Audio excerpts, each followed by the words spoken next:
January 17, 1945, a transport ship cuts through the grey Atlantic waters, its hull groaning beneath the weight of 400 German prisoners. Below deck, the air is thick with sweat, salt, and silence.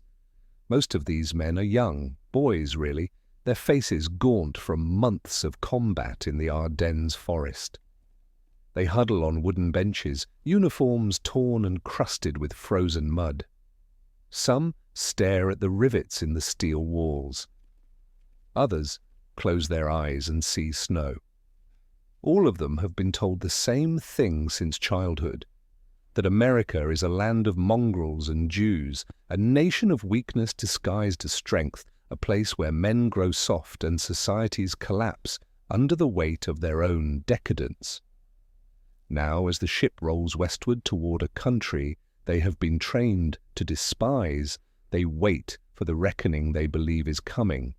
They expect cruelty, they expect vengeance, they expect confirmation of everything the Reich has whispered into their ears. But the moment the gangplank drops onto American soil, something begins to crack. By the winter of 1945, the United States held over 370,000 German prisoners of war within its borders, scattered across more than 500 camps from Texas to Montana, from Georgia to Wisconsin. These men had been captured in North Africa, in Sicily, in Normandy, in the frozen hills of the Bulge. They arrived expecting death or degradation. Instead, they found something far more disorienting: kindness. Not the performative kindness of propaganda, but the casual, almost thoughtless generosity of a nation so abundant it did not know how to be otherwise. The German soldiers had been raised in a world of scarcity, of ration cards and ersatz coffee, of cities reduced to ash and economies built on plunder. They had been taught that strength was measured in discipline, in sacrifice, in the willingness to endure suffering without complaint, and now they stood on the soil of a country that seemed to have no concept of suffering at all. The first shock was the food. In camps across America, German POWs were served meals that exceeded the rations of their own army, often by a wide margin. Breakfast meant eggs, real coffee, and bread made from white flour. Lunch brought meat, vegetables, and fruit. Dinner was no different. The Geneva Convention mandated that prisoners receive the same rations as the soldiers guarding them, and in America that meant abundance. A German officer captured in Tunisia later recalled his first meal in a Texas camp: pork chops, mashed potatoes, green beans, apple pie. He thought it was a trick. He thought they were fattening him up for something worse. But the next day the food came again, and the day after that, and the day after that. Slowly the realization settled in. This was not a trick. This was simply the way Americans ate. For men who had spent years gnawing on black bread and turnip soup, the cognitive dissonance was profound. They had been told that America was on the brink of collapse, that its economy was a house of cards, that its people were starving while their Jewish overlords hoarded wealth. But here, in the middle of a global war, the guards were throwing away food, leftovers were scraped into bins, bread went stale and was discarded. The prisoners watched in silence, their minds struggling to reconcile the propaganda with the reality before them. One young soldier from Bavaria, captured near Aachen, later wrote in his diary, "We were told they had nothing, but they have everything, and they do not even notice." The kindness extended beyond food. In many camps, the prisoners were allowed to organize themselves, to elect leaders, to maintain a semblance of military structure. They were given access to education, to libraries, to musical instruments. In some camps, they staged plays and operas performed by men who had once marched through Poland and France with rifles in their hands. They played soccer in open fields, guarded by men who did not seem afraid of them. They were paid for their labor, 80 cents a day in scrip that could be used in camp canteens to buy cigarettes, candy, and beer. Beer. The irony was not lost on them. They were prisoners of war, drinking American beer, while their comrades back home were dying in the ruins of Berlin. But perhaps the most disorienting aspect of their captivity was the simple fact that they were treated as human beings. The guards did not beat them, they did not starve them, they did not parade them through towns to be spat upon by civilians. In fact, many of the guards treated them with an almost eerie casualness, as if holding German soldiers prisoner was just another job, no different from working on a farm or in a factory. This casualness was, in its own way, more devastating than cruelty would have been. Cruelty they could understand. Cruelty confirmed what they had been taught, but kindness, mundane, unthinking kindness, suggested something far more dangerous, that they had been lied to. For 12 years, these men had been immersed in a totalitarian system that demanded absolute loyalty and absolute belief. They had been told that the Führer was infallible, that the Reich was eternal, that Germany's enemies were subhuman. And yet here they were, surrounded by the very people they had been taught to despise, and those people were normal. The guards talked about baseball, they showed photographs of their families. They complained about the weather and the food and the boredom of camp duty. They were not monsters. They were not degenerates. They were just men, doing a job, living their lives, unburdened by the weight of ideology. This ordinariness was corrosive. It ate away at the foundations of belief. One prisoner, a former Hitler Youth member from Dresden, later described the experience as a kind of psychological unraveling.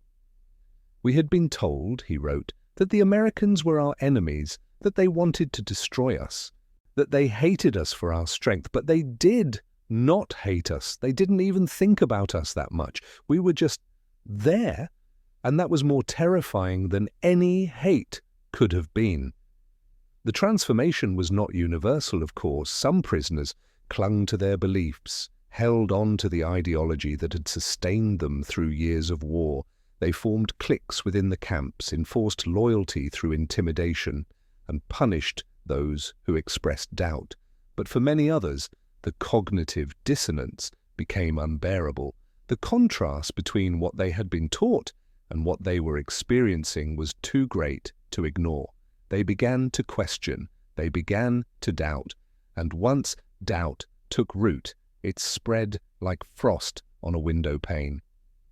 The symbolic object in this story is simple: the loaf of white bread. In Germany, white bread was a luxury reserved for the wealthy and the well-connected. Most people ate dark, heavy bread made from rye or barley, often mixed with sawdust or potato flour to stretch the supply. But in America, white bread was everywhere. It appeared on the breakfast table every morning, soft and pillowy, sliced evenly and without crust. The prisoners marveled at it. Some saved pieces in their pockets, not because they were hungry, but because they could not believe it would be there tomorrow. The white bread became a symbol of everything they did not understand about America: its abundance, its casual waste, its refusal to conform to the scarcity they had been taught was inevitable. Historical records from the time reveal the depth of this psychological shift. Letters sent home by German POWs, carefully monitored by American censors, often expressed confusion and disbelief. One letter, written by a prisoner in Oklahoma, read, "We are treated better here than we were in our own army. I do not understand it." Another from a camp in New York stated, "They have so much, and yet they do not seem to care. It is as if they do not know there is a war." These letters, when they reached Germany, were often dismissed as Allied propaganda, fabricated to weaken morale. But they were real, and they were devastating. By the time the war ended in May 1945, the psychological transformation of many German POWs was nearly complete. They had entered captivity as soldiers of the Reich, believers in the Führer, convinced of their own superiority. They left as men who had seen the lie for what it was. Some returned to Germany and became outspoken critics of Nazism, working to rebuild their shattered nation on principles of democracy and human dignity. Others carried their doubts silently, unable to fully reconcile the world they had believed in with the world they had experienced. But all of them had been changed. The kindness they encountered in America, the simple, unremarkable kindness of a nation too abundant to be cruel, had done what bullets and bombs could not. It had shattered their certainty. The epilogue to this story is not a triumphant one, but it is profound.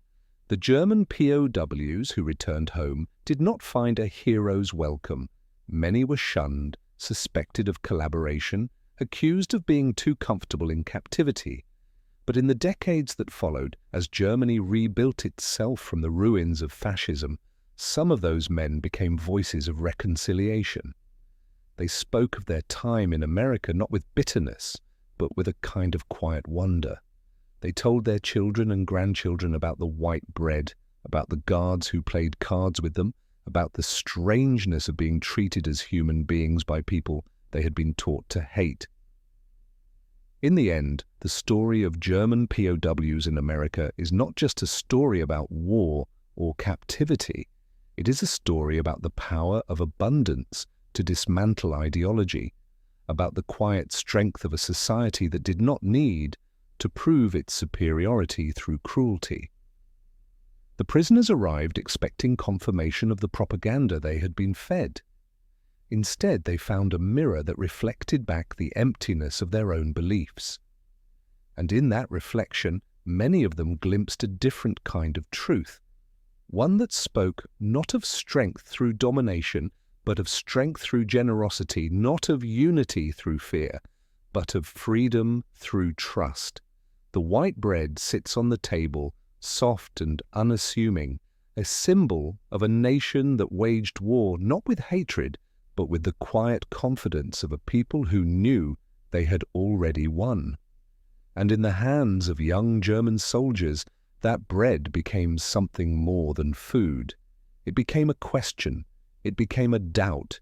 It became the beginning of the end of everything they had been told to believe.